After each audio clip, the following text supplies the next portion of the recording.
Olá, está começando mais um Painel Brasil e eu recebo o deputado Alfredo Sirquis, do PV do Rio de Janeiro. E ele veio aqui nos nossos estúdios para falar sobre o crédito de carbono e o Rio+20. Tudo bem, deputado? Tudo bem. Prazer enorme recebê-lo aqui. Igualmente. Gosto muito de conversar com o senhor, sempre muito claro. E eu gostaria, assim, primeiro, a gente explicar o que seria esse crédito de carbono e qual a abrangência dele no caso do Código Florestal. Olha só, os créditos de carbono eles foram criados a partir de um dispositivo do Protocolo de Quioto, que foi assinado em 97, no qual uma empresa num determinado país que tivesse muita dificuldade de cumprir uma determinada meta de redução das suas emissões, podia proceder a essa mesma redução ou a uma compensação que absorvesse a mesma quantidade de carbono em um outro país. E como é que isso é feito? Então, existem uma série de empresas, digamos, termoelétricas a carvão, que têm dificuldade naquele momento de baixar suas emissões, mas gostariam de comprar uma redução de emissões ou então uma absorção de carbono equivalente no país onde estão ou até num outro país. Em geral, acontece no outro país. Então, como é que isso funciona? Aqui no Brasil, por exemplo, você tem um projeto em que você vai reduzir as emissões de carbono. Você vai fechar uma térmica a óleo combustível e ela vai passar a ser a gás. Aí você calcula exatamente quanto custa, qual é o valor disso em termos de redução de emissões de carbono, e isso é comprado por aquela termoelétrica a carvão lá no outro país, ele compra essa emissão e ele isso passa a funcionar como se ele tivesse cortado.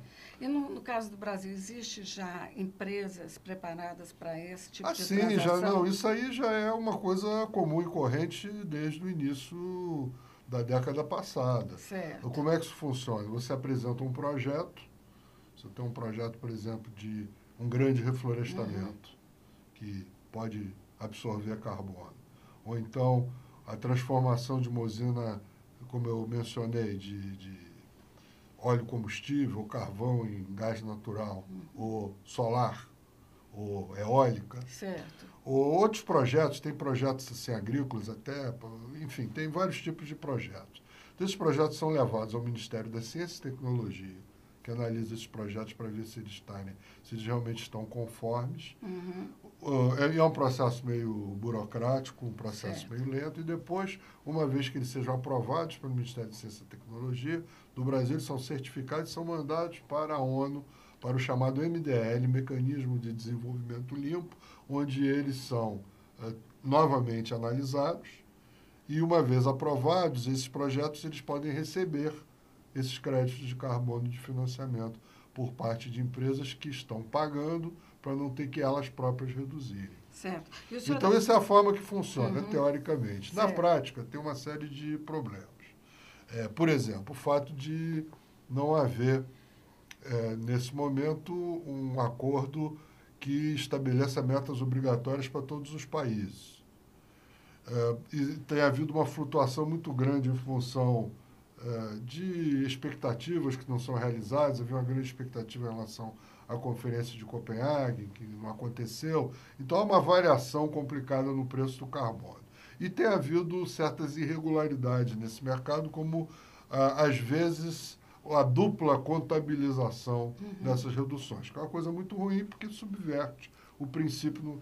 Então, eu diria que, nesse momento, o mercado de créditos de carbono está num certo compasso de espera, esperando justamente que haja um acordo internacional mais consistente e que, claramente, esse mercado comece a definir preços que façam sentido. Mas tem havido já, isso aí não é nenhuma novidade. Certo. Mas no caso do Código Florestal, ele está contemplando essa possibilidade?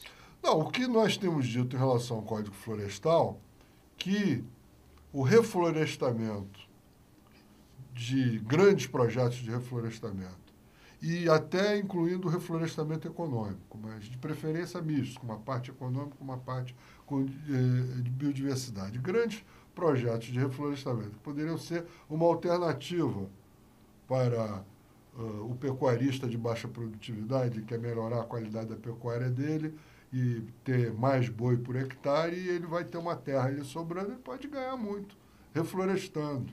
Ou mesmo já um produtor pequeno, tem ali uma areazinha que ele pode reflorestar, ele refloresta. Então, como é que isso poderia funcionar? Isso poderia ser financiado a fundo perdido por bancos brasileiros ou instituições governamentais brasileiras que se ressarciriam com créditos de carbono no mercado internacional. Então, quando nós relacionávamos a discussão do Código Florestal com a questão dos créditos de carbono, era simplesmente para mostrar para os ruralistas que eles podiam ganhar dinheiro reflorestando. Para eles pararem de querer ganhar dinheiro desmatando e quererem realmente começar a ganhar dinheiro reflorestando. É tão simples quanto isso. Então é fácil, né?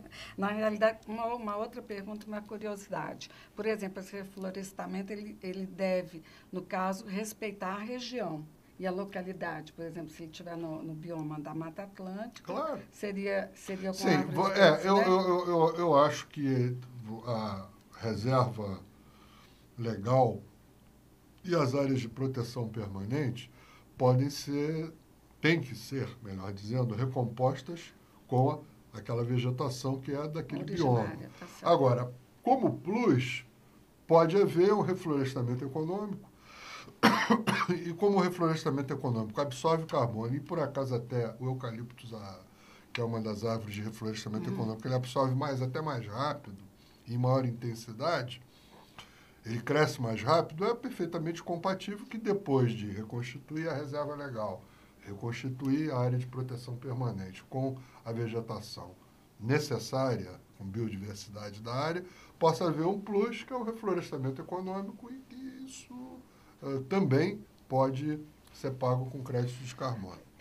O ex-deputado Fernando Gabeira, ele diz sempre que com cânhamo poderia ser feito assim, em poucos meses, resolver todo o problema do nosso ecossistema, enfim, que seria uma coisa mais rápida. O que o senhor pensa a respeito disso? Porque também serve para tecido, serve para várias coisas. Talvez haja aí um certo exagero nas potencialidades do cânhamo, mas eu sou perfeitamente favorável a um cultivo legal do cânhamo, até porque eu sou pela legalização da maconha. Tá certo. Então, eu não vejo... E o cânhamo, então, tem mil e uma utilidades. Realmente, mil e uma, quantidade de coisas que você pode fazer, vestuário, enfim. O cânhamo serve para uma porção de coisas, e mantê-lo na ilegalidade, porque um dos seus usos é que ele pode ser fumado, e a maconha, quando ele é fumado, é uma burrice extraordinária. Então, eu acho que é uma burrice do ponto de vista econômico, e do ponto de vista de política de drogas é uma burrice. Eu acho que a droga ela deveria ser legalizada, porque seria uma forma de não alimentar o crime organizado. Com certeza. Então, mesmo que, e eu digo isso não porque eu seja favorável à droga, sou contra o uso de drogas, mas sou daqueles que pensam que é melhor que o usuário eventual, ou mesmo o dependente, na hora de adquirir drogas, ele possa fazer numa drogaria, onde um farmacêutico experiente vai explicar para ele os malefícios da droga, vai tentar persuadi-lo de fazer um tratamento e de parar. E não conseguindo, vai lhe vender a substância, mas devidamente controlada e devidamente orientada, do que esse mesmo usuário eventual ou dependente químico ter que comprar na mão do bandido, Com certeza. que vai ganhar dinheiro com isso para comprar armas e para aterrorizar as pessoas. Então, isso é uma discussão que é tabu no Brasil, mas eu, de fato, tenho, o Gabeira tem, eu tenho essa posição. Não é porque seja a favor de droga, não. Pelo contrário, mas é porque eu acho que essa é a forma de conter a guerra civil em torno da questão das drogas, de derrotar a bandidagem, cuja base logística consiste na venda dessas drogas, e transformar um problema gigantesco de sociedade, de violência, de uma verdadeira guerra civil que se dá em torno das drogas, reduzir esse problema à dimensão de um problema de saúde pública. Porque, claro, o Código Penal ele não pune a tentativa de suicídio, que é a coisa mais drástica que uma pessoa pode fazer consigo próprio. Como é que ela vai punir o fato dessa pessoa estar se drogando? Que pode até, a médio e longo prazo, ser um suicídio, mas não é um suicídio imediato. Então, eu acho que a nossa legislação é completamente incongruente. A forma com que o problema das drogas é abordado no Brasil e em boa parte do mundo é completamente incongruente e contraproducente. Só causa o efeito oposto ao que deveria fazer, porque não diminui o consumo da droga e faz com que a droga seja o grande tesouro dos bandidos. Com certeza. Bom, para finalizar, vamos falar sobre a Rio+20, que vai acontecer no próximo mês, e também a respeito do movimento Veta Dilma. Se o senhor acha que vai ser vitoriosa, as mudanças apresentadas, como é que o senhor vê? Acho que a Dilma vai vetar sim, resta saber se vai vetar completamente ou partes e se vai vetar só partes, quais partes exatamente. Eu acho que o Código Florestal, a lei da anistia implícita a desmatamentos ocorridos até 2008, que é um ano muito recente, que está sendo perdoado, está sendo anistiado. Além disso, ele tem alguns outros problemas sérios, como, primeiro, o fato de criar novas dificuldades para a aplicação de um instrumento extremamente eficaz contra o desmatamento, que é a suspensão dos créditos de bancos públicos, do BNDES, do Banco do Brasil, da Caixa Econômica, quem foi embargado por desmatamento. O Código Florestal dá um prazo, ele dá um jeitinho brasileiro de driblar esse dispositivo, que é fundamental para manter a integridade das nossas florestas, e foi uma coisa que melhor funcionou contra o desmatamento. Muito melhor do que multa, que ninguém paga, muito melhor do que operação policial e militar, que não pode ser feita em todos os lugares. Porque pega no bolso do desmatador. Então, isso aí, essa versão que foi aprovada na Câmara, ela está criando chicanas, criando possibilidade de ter o jeitinho brasileiro, para não pagar o que deve. E existe um problema em relação à liberação de devastação de manguezais.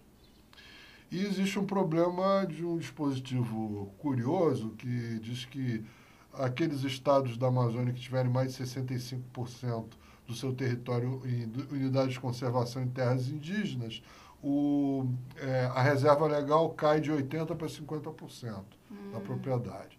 Isso, na verdade, foi feito pelo Romero Jucá, ele achou que se aplicaria ao estado dele, o Roraima. Aparentemente não se aplica, aparentemente se aplica apenas ao Amapá, e o Amapá não quer isso, entende? Então, isso é uma bruta confusão. Eu espero que a Dilma vete esse negócio também. Certo. E a Rio+20?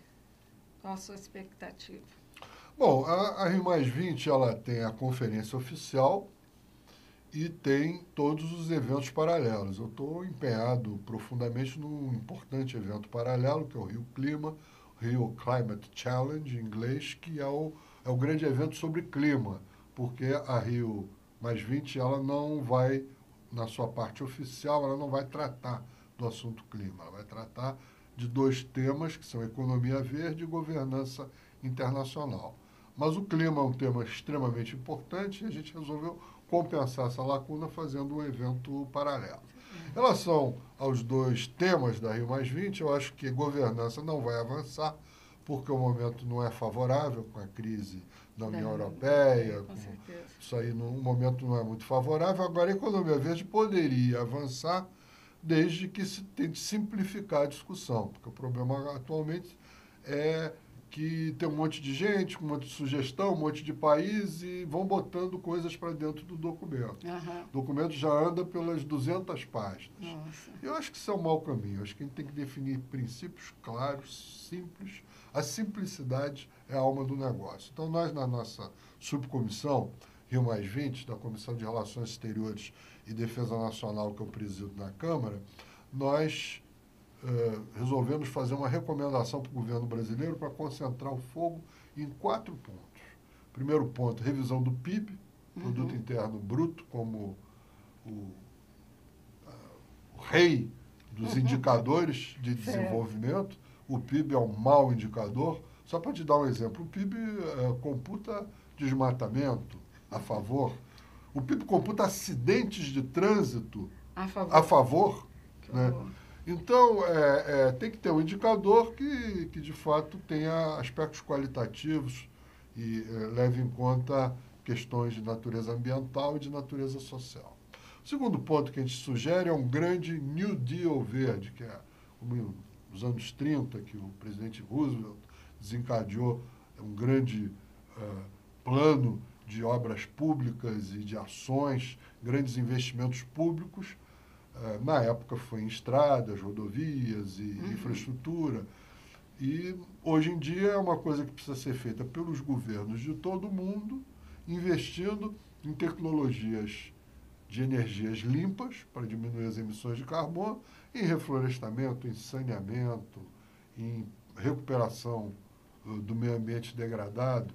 E nós podemos gerar milhões de empregos através desse tipo de investimentos. Essa é a segunda recomendação, em que os bancos multilaterais, o BID, o Banco Interamericano, o Fundo Monetário, tenham também a política de favorecer esse tipo de investimento.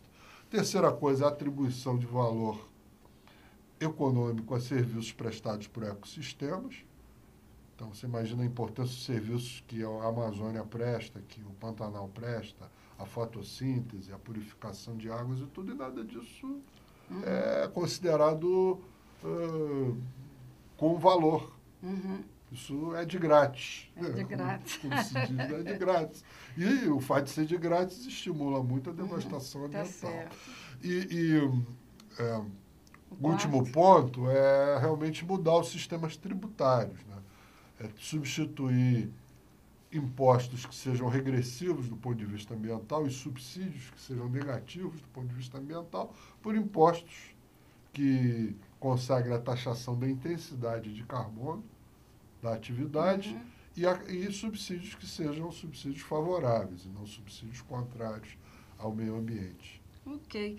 Agradeço a sua entrevista. E é um muito prazer clara estar aqui com sempre. você. Muito, muito legal. Obrigada.